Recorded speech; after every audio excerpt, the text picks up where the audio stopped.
യഥാർത്ഥ ഭക്തരെ തിരിച്ചറിയാൻ വിഷമമില്ല.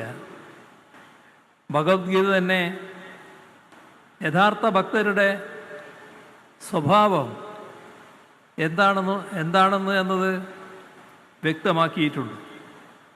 ഭക്തൻ്റെ ലക്ഷണങ്ങൾ ഭഗവത്ഗീതയുടെ 12-ാം അധ്യായത്തിൽ 13 മുതൽ 20 വരെയുള്ള 8 ശ്ലോകങ്ങളിലായാണുള്ളത്. അതിലേറ്റവും പ്രധാനപ്പെട്ടത് അദ്വേഷ്ട സർവഭൂതാനാം മൈത്രകരുണ ഏവജ എന്ന് തുടങ്ങുന്ന ഭാഗമാണ്.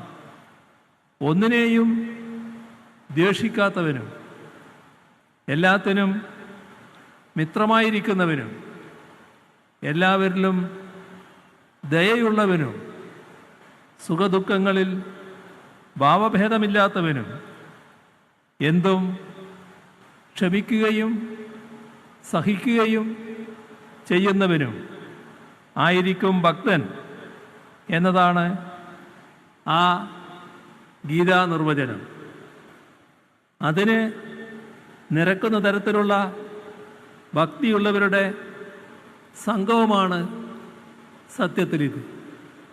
ഗീതയിലെ ഭക്തസങ്കല്പം ഉയർത്തിപ്പിടിക്കുന്നവരുടെ സംഗമം.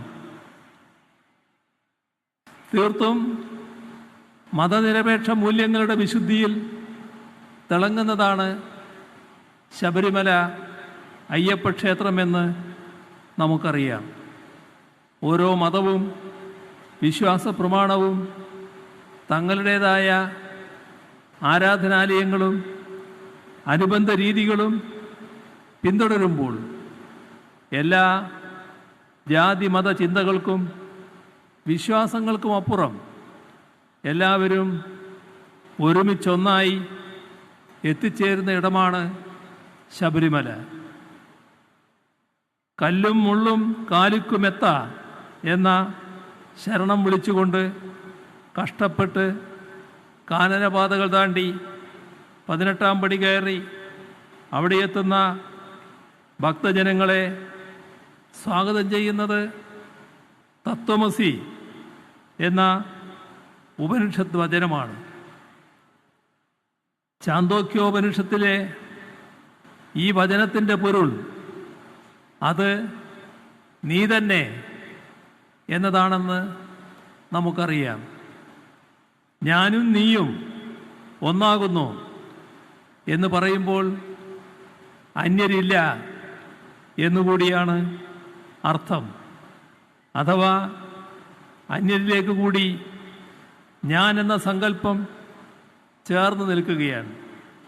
ഇങ്ങനെ അന്യരെ കൂടി ഉൾക്കൊള്ളുകയും അന്യനോട് ചേർന്ന് നിൽക്കുകയും ചെയ്യുമ്പോൾ അന്യത എന്നത് ഇല്ലാതാവുകയാണ്.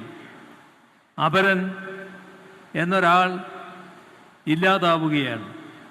എല്ലാവരും ഒന്ന് എന്ന ബോധം തെളിയുകയാണ്. അത് തെളിയിക്കുക എന്നതാണ് ശബരിമലയുടെ സന്ദേശം. ലോകത്തെവിടെയായാലും ഏത് സമയത്തും 24 വാർത്തകളും ഓഗ്മെന്റഡ് റിയാലിറ്റി പാക്കേജുകളും എക്സ്പ്ലെയിനറുകളും വിശദമായി കാണാൻ ഞങ്ങളുടെ യൂട്യൂബ് ചാനൽ നിങ്ങൾക്ക് സബ്സ്ക്രൈബ് ചെയ്യാം.